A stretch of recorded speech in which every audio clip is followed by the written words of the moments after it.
Good day, everyone. Today, we will show a role play about the role and functions of an extension worker in the community. An extension worker helps people learn new skills, solve problems, and work together to improve their livelihood.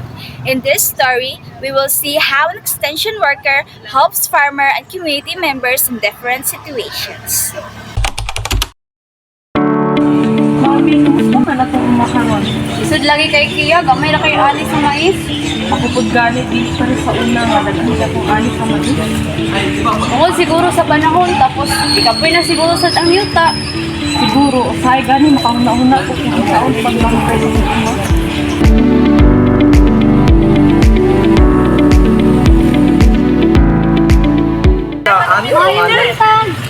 Maayong buntag, kamusta man ka? Maayo ra ni ani ko dani para mo tanaw og mo lanto sa inyong garden. Sakto kay imong pag-abot kay kuya mi Abot ko sa inyong problema pero naasad ko ma-share sa inyo nga para usaon pagtanong para po makatabang po sa inyo. Tinuod, isa man na. Impis nga sakto ang panahon sa pagtanong o kinahanglan pod nga sakto ang abono sa inyong mga yuta para makatabang po sa inyo ha. Murag wa pa may kasulian nga pamaagi ba? Wala ka kay tuduan sa mga naman pagkuhan. Salamat kayo, Ana. Ako kayo nagtabang sa mga. Ang buntag, unsa ning istoryahan? Si Jasmine, nagtudlo og bagong pamaagi sa pagtanom. Maayo na. Pwede ba ko makatabang o tabang sa inyo? In this scene, the extension worker acts as an enabler. She gives knowledge and encourage the farmers so they can improve their farming methods. Mga kauban, mas maayo nga maghimo og meeting sa community para makakuha po tag idea sa uban. Maayo na ang idea.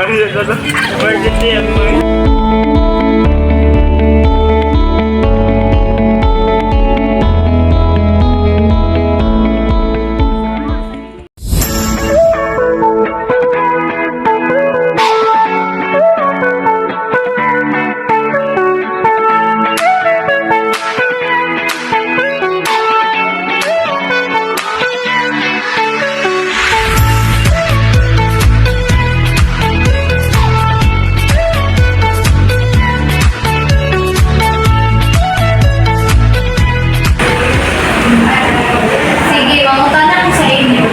Unsa yung idea para milambot sa mga tanom? Siguro, magtanong tagulay aside sa mais. Oo. Kaya dali na siya makahaling sa merkado. Kung imong tinabangan ita sa pagbuhat sa mas dali na Sakto na, dapat magtinabangay ita. Her art extension worker acts as a facilitator. She guides the discussion and encourages everyone to share their ideas. Na ako'y problema, usahay kulang ang tubig para sa irigasyon. Oo, usahay. Dili para sa magamit sa tubig. Pero usahay, ikaw na lang pwede ako ng gamit sa tubig. Dili man, kailangan sila ng tubig para sa mga tanong. Ngunit lang, kahit na pag-gawin, mas maayang nagsibutangin na itong tanong. Pero saan ba natin kung kulang ang tubig? Ilan na lang, mag-iwan kayo schedule para makagawin mo sa tubig. Panagitan si Kia sa buta kung ikaw nakuya sa hapon. Maayo na ang idea. Sige, kay patas man, ulit ko anak. In this part, the extension worker acts as a mediator. She helps to solve the conflict and finds a fair solution.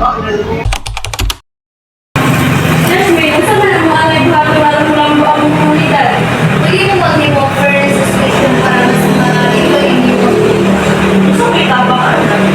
Kung nako'y grupo, mas dali makakuha ko training and support ko tabang sa kagilan sa gobyerno. Maayo na, daghan kami bawaan anak. Pwede ko ta maghimo og community garden para sa atong gulayan. Sakto kayo kainin, nindot kayo yung mga idea. In this scene, the extension worker acts as an advisor by giving helpful guidance to the community.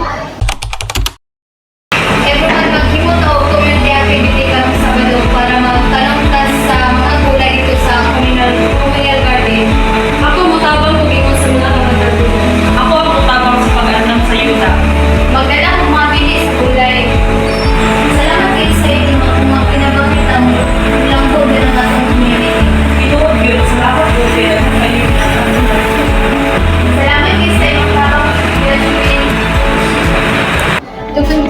extension worker plays many important roles in the community.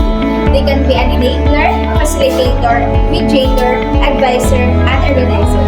Through these roles, they help people learn new skills, solve problems, and work together for development. Thank you very much.